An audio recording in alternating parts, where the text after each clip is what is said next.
assessments, it's almost impossible to get those unless you have somebody literally advocating for you within each setting. And schools are very much based on the individual power structures that they have created, whether it's a federation or whether it's a small little primary school in the middle of I don't know, the coast somewhere here, Sandylands or something like that. They vary hugely, and I would say that the same prejudice that we experience which we hear spoken about autistic children, those beliefs are very, very real in the way in which we look at the differences amongst trainee teachers who might show up there and also amongst existing colleagues. So it's real. I've seen it in pretty much every school that I've been in. And I have been in a lot of schools because my work is essentially outreach for the last 2 decades. So thanks for that, Edward. I think that you've got to be a pretty strong person with a really strong identity to say, no, I am entitled to these things. I do have equal rights, and you can't force me out of a profession that I really want to participate in. That's great. Thank you. Could I sort of ask a question, Susanna? Yeah, please do.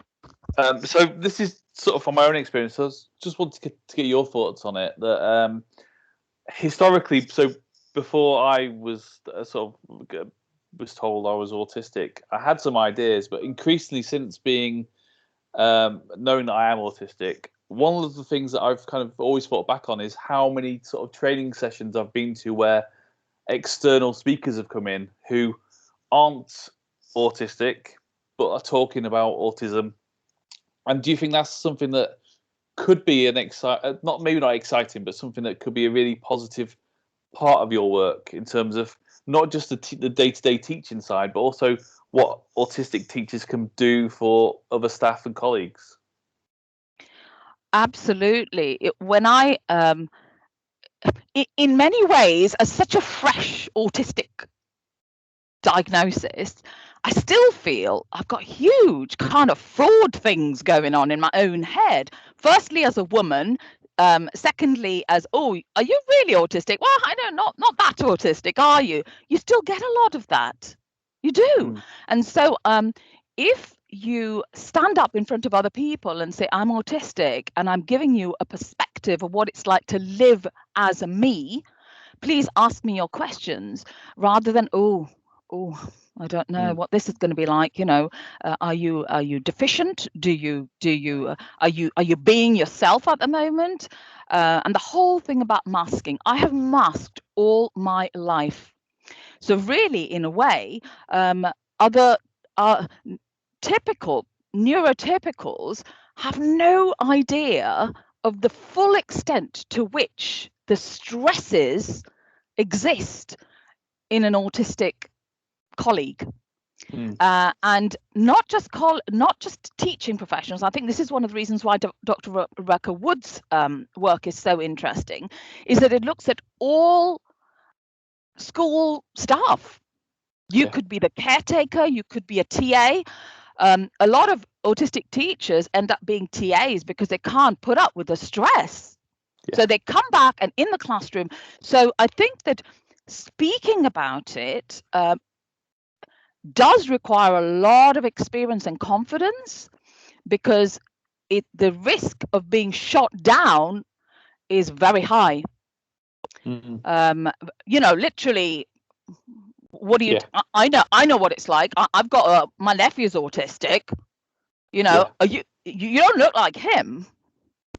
You don't behave like him, and I think those are the issues. And for me professionally, I was arguing about this with schools and with teachers for decades before I knew that, you know, for certain that I am autistic. So the problem is so deep rooted that I don't think an education campaign is going to fix it. you know, as in speakers and public speakers and all of that. I think this is about relationships. This is about dynamic relationships where people just accept you for who you are and say, how can I help you?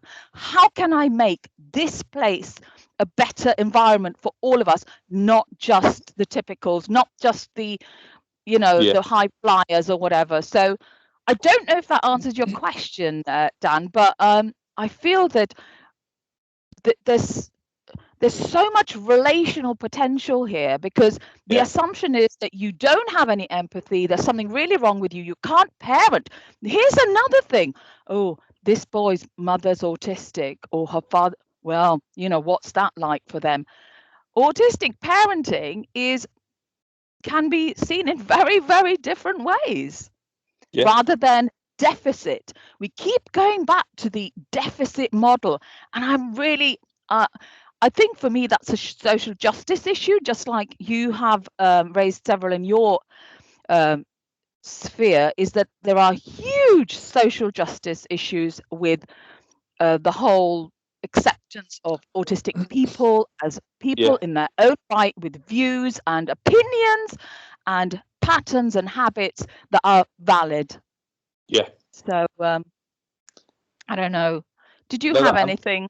Yeah, sorry, Dan, carry on. I was just going to say that answered my question really well. Thank you. Yeah.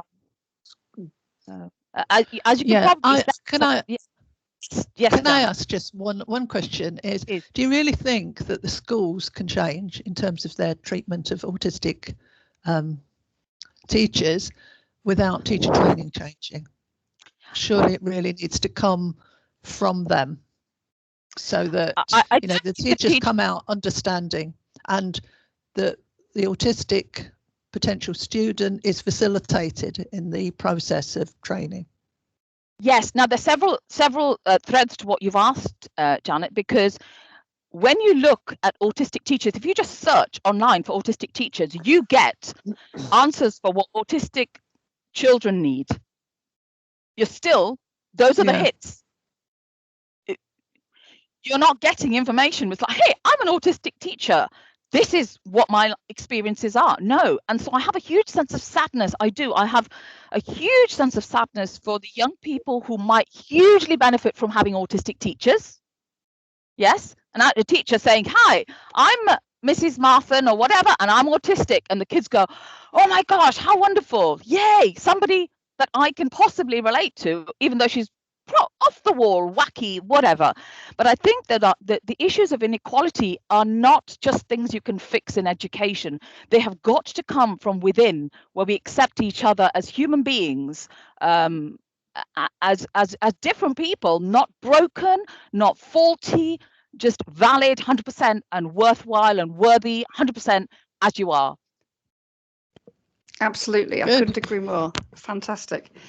Just you know, just as a matter of interest, we have about 150, 170 trainee teachers in secondary each year, and I do the autism input to that, and I always use or invite autistic trainees to deliver most of that, and we've usually got 3 or 4 who are willing to present openly as autistic trainee teachers, and that's gone up. The first year I did that, maybe 5 years ago, I had to really talk one person into it, and it's becoming more acceptable. So that's something I think to look forward to on the horizon, that there will be more autistic teachers who are happy to be open about their autism and therefore provide role models and, as you say, to explain things to other teachers so other teachers can learn from them. So fantastic. Thank you very much indeed, Susanna. That was marvellous. And finally, last but not least, Ed, over to you, please. Hello. So as Claire mentioned earlier, I'm here to discuss some research that I did with Claire and with an autistic teacher who is known in the report as Celia. So essentially, where this came from is our experiences as English teachers, really. So Celia is an English teacher, I'm an English teacher, and Claire was an English teacher, and really English as a subject is one that is open to interpretation. So if you want to read a piece of literature in a particular way, you are quite welcome to do that, as long as your response is rooted in the text and that you can kind of back it up with evidence. But over the past 10 or 11 years or so, there have been moves in England that try and favour right and wrong answers. Now, whilst that might be absolutely fine for maths or science, in English it proves quite problematic, because what it does is it reduces English down to facts. So, for example, Macbeth says this in this particular part of the play, true or false, which is of course not what English is about. English is about multiplicity of interpretations from different people.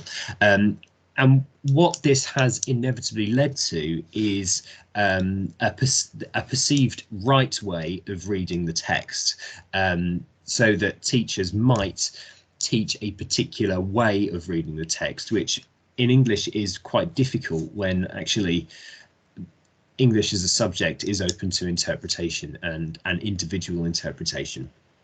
And of course, this might be quite difficult for an autistic reader, because the way they read the text and engage with the text might be different, but it still needs to be accepted as valid, even if it might not kind of fit to those prescribed readings that you might find in any textbook about a particular GCSE text. So our research looked at one reader, learner and teacher, or trainee teacher at the time, Celia, and we kind of looked at how she understood literature and reflected on the teaching of it. I say we, she is involved in that. She is one of the authors on the paper too. This is she was an active participant in the research itself, and an active author as part of it too. Celia worked with Claire to populate a target, a big round circle where they wrote some ideas about what it meant to be an autistic reader, teacher and learner. And really what came out of this, we performed a thematic analysis on the data that was written down, and we read two themes into the data. So theme one was empathy and emotional response. So Celia had an increased theory of mind. Now, what that meant was that she was deeply involved with the characters she read about. So, for example, at the end of Mice and Men, for any of you who haven't seen it, I'm sorry, but at the end or read it, I'm sorry, but at the end of Mice and Men, one of the main characters, Lenny gets shot, and he gets killed. And for Celia, she explained how getting to that part of the text was a hugely emotional kind of experience for her, because she hadn't been able to anticipate it and see it coming. And then when it did come, she sort of put herself in that position, and the experience became quite overwhelming, actually. So empathy and emotional response was really our first kind of theme that we read into the data, in that actually for Celia as an autistic reader, she was overly empathetic with these characters, and actually that had certain implications for when she taught in the classroom. She was much more aware that other autistic pupils may read literature in the same way. So when everyone is reading a class reader, for example, in an English lesson, she said that she may use her experience as an autistic reader to influence her practice as an English teacher. So she may go and give autistic readers a kind of a summary of what's coming up, so they can kind of get behind the text and not feel kind of too overly emotional in a space that's quite public, and have to experience that in a public setting. So her experience as an autistic reader influenced her practice as an autistic teacher. Our second theme was accepting the differences that autistic people bring to the reading of literature. Now, the kind of state of literature at the moment seems to imply that we'll call them autistic readings of literature can be trained out of people, and that they are made to conform to the typical ways of reading a piece of literature. But actually what we found is that Celia was really quite strong and quite quite forthright in her expression that these readings should not be trained out of autistic readers, but they should be embraced as part of classroom discussion. They may not be typical, but they should nevertheless be accepted. And I think that's really that really kind of sums up this piece of research, is that autistic people may read literature in a slightly different way. They may have a slightly different take on literature, but it is just that. It's not abnormal, it is different. And that is something that in the classroom we need to accept and embrace in order to kind of further the teaching of literature, and not fall back in to reading literature in a particular way because certain exam specifications have told us that to kind of go into the facts of English literature rather than the interpretation. And I'm quite happy to take some questions. Yeah, I'd like to ask a question. What about the exam boards? It's okay accepting, but if the exam boards don't accept, you're encouraging failure. So what do you do? So there's a problem here, because the issue is not the exam boards. The exam boards explicitly state that they want to see individual interpretations. They want to see creativity. They want to see people responding to literature in a way that is personal to them. So they are open to these readings. I have been on lots and lots of training with exam boards in my role as a teacher, where they say, we don't know why children are coming in repeating the same stuff about Macbeth in response after response, when we want something original, something different. They come in and say, oh, Lady Macbeth is a downtrodden woman in this particular act. We can see this in the evidence. And they say it is boring. We want this kind of we don't want this box ticking approach. We want creativity and independence. And actually the problem seems to be, because schools are so constrained by results, and their reputation as a school is reliant on results, and they are feeling pressure from above about results, that what it leads to is encouraging teaching to the test, which ironically isn't actually teaching to the test. It's just teaching readings that can be regurgitated in an exam. So the exam boards, they want creativity, they want to see this, but in schools the pedagogy seems to be we teach the way that we will know will get them a 5, rather than, or we know that we'll get them a grade 4, rather than something that's creative and actually what the exam board wants to encourage. Okay. Oh, where's that voice coming from? May I ask you something, Edward? Yes, of course. Oh, I had a huge emotional response to what you were saying, like memories of me reading as a child. I'm an avoidant reader, and I think literally you have just answered a huge thing for me, is that I avoided books because I never was able to interpret in the way that others did. I went to school in India, and we did Shakespeare, we did sort of English authors, Somerset Maugham, that sort of thing. But I completely avoid fiction even now, because I am not able to interpret it in the way that others. Is this a common thing then? I didn't even know it. I mean, is it a thing? Yeah, absolutely. It's something that for Celia, she was really quite explicit about the fact that the way she interpreted literature was not typical in the way that other people may interpret literature, and it's something she really wants to encourage in the classroom, because she knows that actually her experience isn't in isolation.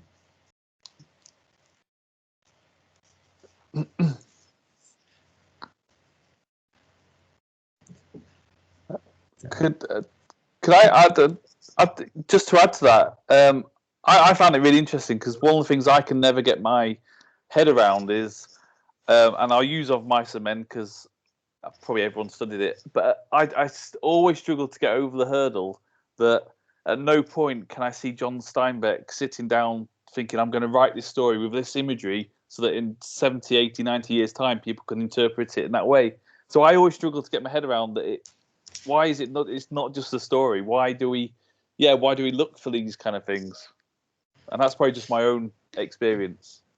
Yeah, I suppose there's a sense that he is. So do you say that he's kind of like that his meaning is final in your opinion? Is that what he intended? Is what he tried to get out? I guess this is just my own personal experience of fiction, is that I struggle to understand how an author cannot just write a book because they want to tell a story, and that it's not about the imagery, it's just about going from an A to a B, and it's a story from an experience of what was happening at the time. But when the trees around the pool are whistling in the wind, it's not a metaphor for the economic gloom that's about to proceed. It's because the wind is literally thing. But I don't know if that's just my own experience. But what you was talking about, and the work, and what Celia was describing, is it, and then Susanna, is just exactly how I've always sort of struggled with this kind of stuff. Yeah, I see what you mean. It's that multiplicity of interpretations can often be quite a challenge, I think. Yeah, totally. So really interesting.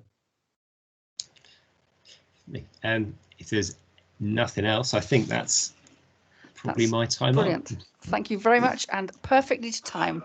So excellent.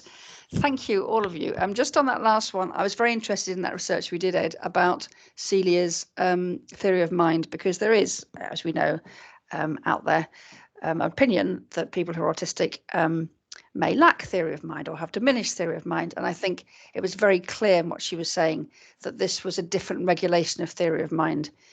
She certainly had very intense theory of mind, and her kind of living through the characters.